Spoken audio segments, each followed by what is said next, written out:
สวัสดีจ้าเด้อมื้อนี้เด้อฮักรีวิวเด้อรีวิวจักรถเจนเนาะเป็นจักรแคตเตอร์พี่ล่ะ140G นี่เพิ่นได้ซ่อมเหมือนคือซ่อมเกียร์ถอกเพิ่นมันเนาะเพิ่นทางเพิ่นซ่อมได้เบิดเนาะเป็นคนจักรนักเด้อรถ10ล้อรถแมคโคร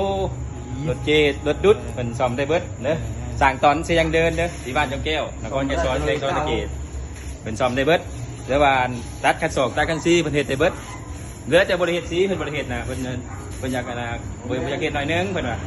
เพิ่นบางมือไปแล้วนั่นทีมงานสร้างเพิ่นนี่เด้อ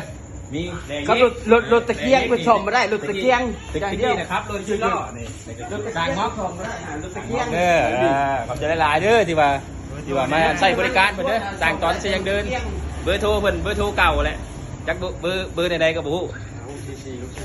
5644 6428เด้อ60